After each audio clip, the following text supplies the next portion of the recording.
राजकुमार कहता है, जियांग पेंग तुम आ गए, मेरे पास आओ। इतना कहकर राजकुमार जियांग की तरफ अपना हाथ बढ़ा देता है। जियांग उसकी तरफ देखते हुए मन में कहता है, हालांकि हम दोनों के रिश्ते में कुछ अजीब बदलाव आ गए हैं, पर अभी भी हमारा रिश्ता बिल्कुल वैसा ही है। मैं इसका भाई हूँ और गुलाम भी, और कुछ नहीं। हम हमेशा से थे और हमेशा रहेंगे।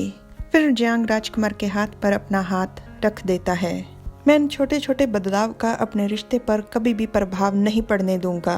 मैंने तो कभी ये भी नहीं सोचा कि भविष्य में हमारे साथ क्या होगा।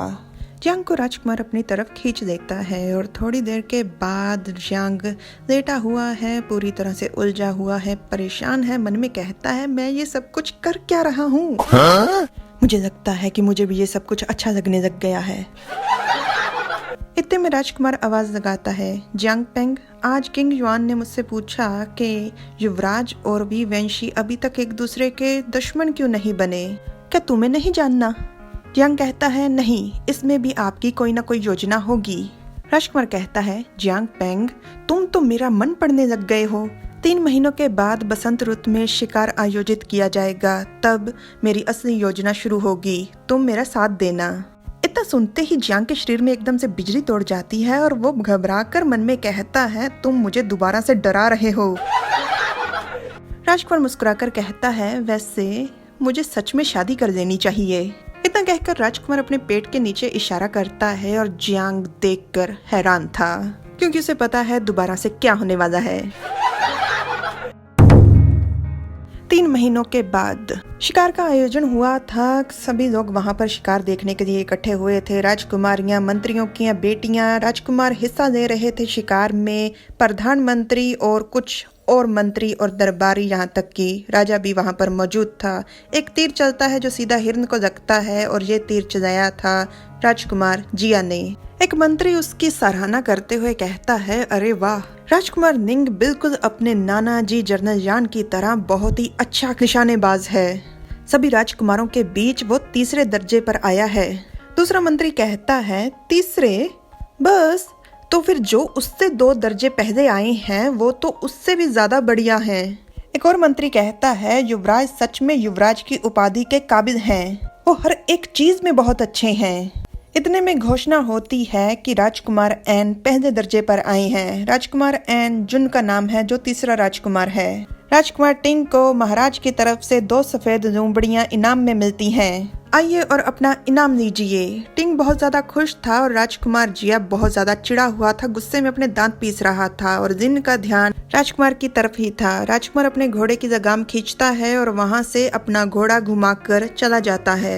राजकुमार जियांग के सामने से गुजरता है। जियांग चिल्लाकर कहता है कि राजकुमार मेरे लिए रुकिए, पर राजकुमार नहीं रुकता।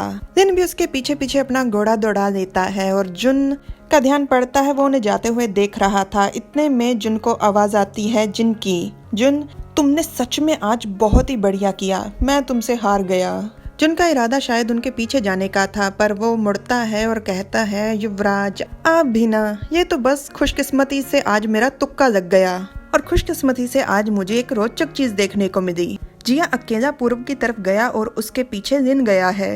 क्या कहते हो आप? जिन मन में कहता है, हालांकि मैं युवराज हूँ, पर बहुत सारे मंत्री चोरी छुपे जिन का समर्थन करते हैं। जिन जियान परिवार का समर्थन चाहता है। जिन कहता है, हाँ तो इसमें रोचक क्या है?